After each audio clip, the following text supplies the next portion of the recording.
So good fun, and of course you are heading over there not just to help out with the production and be behind the camera, but you're stepping beside the table, and you've got one of Pro Punja League's up and coming talents and a WAF Junior World Champion, and the young man in question, Abbas Rama. So young Abbas is, apparently he's 16 years of age. 15 years of age. I don't know what his mum's feeding him, that young man. When I heard you were taking on a 15-year-old Indian kid, I was envisaging maybe a young, skinny, up and coming, But this kid looks like he's been training for 25 years. He's huge. Yes. And he's some kind of he's more like somebody you'd expect Mazahir competing against. So you seem to be coming into this as the underdog. Before we get there, any WAF World Championships to your name? Any national championships to your name? Have you won a club championship by any chance? Okay. Have you won any recent super matches in AWE Underground Series? No. Okay. So and you're stepping up against a WAF Junior World Champion, Pro Punja League Junior Champion, one of the up and coming rising stars of Indian arm wrestling. How do you think it'll go? Oh, it's going to be great. 4-0. 4-0. So very bold, very confident there. Did I meant my way? I 100% meant your way. This is not rigged. So the betting markets, feel free. This is going to be a great matchup. Tell us a little bit about how this matchup took place, because you weren't going to India to compete. I wasn't. I was completely going from the production side of things to support Ryan and to film everything and make sure we got the right shots that we needed for the videos of post effect. And then I think it was they had on Jake's show, on the Aussie Arm Wrestlers podcast, we had Ryan and Mazahir, and I believe Parvin had jumped in from Pro Punja, and he said, we'll see if we can get Matt Connelly a match, because Ryan had said Matt Connelly's going over there with me and he hasn't got a match. We need to get him a match. I think I might have been watching that podcast and dropped in the group chat. It looks like Pravin is looking for a match for Hollywood Matt Connelly. Yeah, that's right. And they did ask and say, hey, are you interested in having a match? Yeah, okay, sure. I said, just get me somebody who's not super explosive so we can actually have a match, because, there's... Please don't get somebody who's going to embarrass me. I don't want to look bad in front of my family, the world of arm wrestling, the 1.4 billion people in India. They said, okay, we'll save you from all of that. We will save you from that embarrassment. We understand you're a very proud man, very proud man. How would you like to go up against a 15-year-old? You'll be fine. You'll be fine. He's only 15. This 15-year-old walks out 120 kilos and 23-inch arms. Boom, boom. Former just world champion as well. Yeah, sure. Yeah. You'll be fine. Yeah, you'll do well. Yeah. This is going to be such a good match. So, honestly, for me, arm wrestling is fun and I enjoy it. And getting on the table with anybody is always a good time. And so if I'm going up against a world champion, that's cool. That's fun. And if I manage to do anything, if I get a stop, if I get a pin, if anything happens, then that's even better. I mean, you're 41 years of age, and do you feel like a young 41? Like, do you identify as a teenager? Is this a fair match? Just a 15-year-old. I feel I mean, yeah. You still, yeah. I don't know if this has been the same experience for you, but I feel the same as I do when I was like early 20s. Like, I've never felt that... any older necessarily, yeah. And it's like all the birthdays and the numbers keep going up, but it's like I still feel the same. Like, do you know what I mean? Do you have that same feeling? Yeah. I don't necessarily. I think that happens to all men. Right. You're perpetually a child. Yeah. That's why we're doing an arm wrestling podcast. That's right. Talking about Transformers later. Tune in. So big matchup. Do you have a prediction? Do you know? Well, firstly, do you know much about your opponent? Not a lot. Okay, so there's still some homework to do. Yeah, I do know that he looks like he likes to hook. Yeah, which is great because and that he's not just a flash pin specialist. Okay, so that's helpful from your end because you're a little bit slow off the line. That's if there's one thing that may be holding you back from superstardom, it's that off the line. I don't get why for that. I don't understand it either because I feel like if I'm trying to hit at the same time, I think you it's like go, and I'm like, it's like go, and I'm like and I'm already here. Yeah. What the hell did they beat me to that? You know?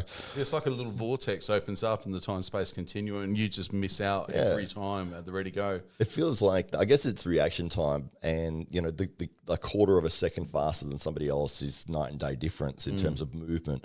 So that aspect is, maybe that's something that, I don't know, it's I can look to improve it, and I guess that's something I should work on. But it's difficult. It's difficult. Well, very, very exciting news. And there have been suggestions out there from a number of quarters in the arm wrestling world that you should be changing your name to Bollywood Matt Connelly. So maybe we will, just for the lead up to this match, Bollywood Matt Connelly. And I think if you win, we'll leave it that way. Oh. So, I don't know if that's incentive or not.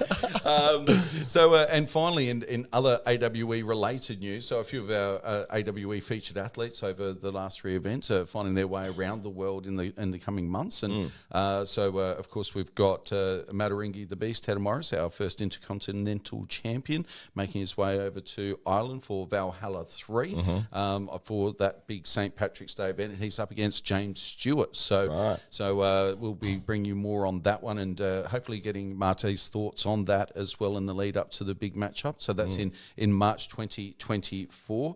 And you've got a match against Marcus Thompson, I hear. Yes, that's right. As soon as we can identify who Marcus Thompson really is. So we might find out on St. Patrick's Day. You could put anybody on the other side and say, that's Marcus. That's right. We just didn't really know. You guys are like, what am I doing? What? And then you just find out it was Paul Maiden the whole time. So it's Paul Maiden's left arm. He created a whole identity for the other one. Yeah. It's got an Irish accent. Yeah, that's right.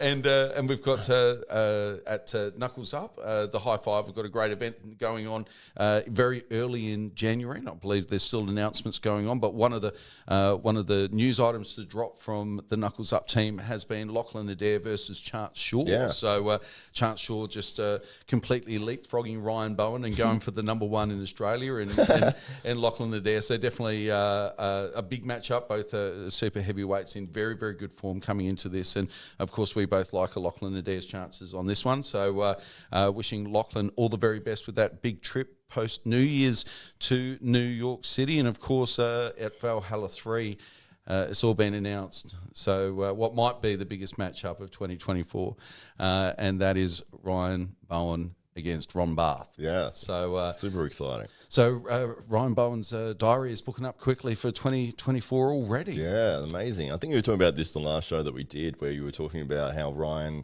doesn't let losses stop him. And he had a loss, and then you'd think, okay, well, maybe people are looking to rebuild and go back to the minor leagues or whatever for a little while, but no, Ryan has a loss and then goes to a bigger opponent and then a bigger one and then a former legend, a current legend in Ron Barth, and as well as all these other matches that are happening, and he still has matches to announce. He's going from strength to strength. Absolutely, some big wins coming off of Artem Taranenko at AWE too. Yep.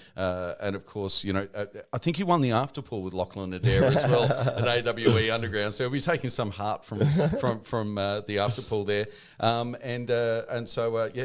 Brian Bowen's star continues to burn brightly, and of course, no brighter than when he's competing in the AWE. So we want to thank Ryan for all of his efforts over the computer over the last few weeks. Of course, since the filming of AWE Underground, Ryan has been feverishly working away in order to get this content out there. So fantastic work from the AWE production team over there in Brisbane, and of course to all of the athletes that were involved, and to Marcus Satirai for his wonderful hospitality and for his family allowing us to hold the event at their home. It was absolutely amazing, and really cool for the neighbours as well. They had no idea that they had the best arm wrestlers in the hemisphere gathered in the the backyard right next to them. So, yeah. So, did they come over? A couple of them might have made their way over cool. at some stage. Yeah. So we want to thank Marcus and his family as well, and of course all those that were involved, all the athletes that made their way over, and to all the wonderful fans for their support who've lent their attention to the videos that are now amassing tens of thousands of views. And as a result of your support, we've now got enough views where our channel's now monetized. Yes. So that's super exciting for us. So Absolutely. that enables us to continue to bring you this great content for free through the YouTube platform. So thank you to everybody out there that continues to support AWE. Absolutely, yeah, huge news. That was a definite goal for us, and it was looking like, well, we hit the 1,000 subscribers reasonably quickly. And we didn't realize that you need 4,000 watch hours on top of that. Yeah, we're on that emotional high for a little while, waiting for the little things. Like, I think we were counting it down. Yeah. Like, we need 50 more, 50 more. And it's like, yes, we got 1,000. And then Ryan's like, no, that's... need 4,000 watch hours. Like, what? How many have we had? 37 minutes. No. So that's okay. We've hit that point now, and we're going to be able to continue to release content. The amazing thing with the Underground series was it did change a lot from where we thought we were going to go with it. And it wasn't until we got in the room and we'd sort of filmed everything that it was like, oh, okay, it feels right to go in this direction, as opposed to some of the ideas that we had leading into it, which was a bit of a surprise. But it seems that people are responding really well to what we've got. I mean, we've got, the matches are about 7 or 8 minutes. On average, and it's very action-packed.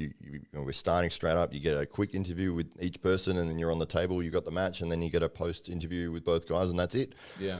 So it's quick, it's powerful, it's punchy, and it's interesting that one of the goals we had, or one of the directions we really wanted to go with was not calling just micro fouls, and the only times fouls would be called is if somebody gained a significant advantage from that. So that allowed for a lot more entertaining matches to happen. A lot more give and take on the table, absolutely. And when it's come together really nicely, and for those fans that are out there, I think we've got some great videos that for years to come will serve as an archive as people start to see these emerging athletes like Rickett Borman and Bowen Cantado and Jacob Tuxworth, and these names that maybe not household names right now, but in a few years' time could well be. And of course, people can always go back to that AWE YouTube channel and find those great matches. And if there are some of your favourite matches from AWE 1 and 2 that you've been missing because they haven't been on the YouTube channel, then we're now storing all of that over on AWE's website. So AWE armwrestling.com.au. So many little things to remember. So you can head over there and you can see all of that amazing content. Those videos are still up there. So all thanks to your hard work in making sure that people have still got that resource there to reflect upon in the years to come. So Bollywood Matt Connelly, any final thoughts?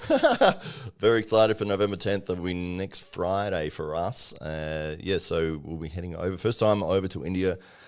We'll see how everything plays out. But, yeah, wasn't expecting to have an opponent. But, whatever happens, it's just cool to be able to get on the table with somebody as well. So that'll be fun. I'm sure you'll be getting on the table with many more than just your opponent. And Ryan Bowen's committed to grip up with everybody that's at the event. So, look, you could well be there for days. Yes. So wishing yourself and Ryan all the very best of luck. Hopefully we can catch up before you head off and sneak one more podcast in. But that's your very first episode of Straight for Strap. We knew that we were going to stuff it up at some straight to straps. Yeah. If you've got a better name in mind, maybe you want to share it with us in the comments. I'm Dave Stockbridge. Hollywood Matt Connelly. That's one. There's two. There you go. Contractual obligations have been met, and we'll bring you more next time. All right.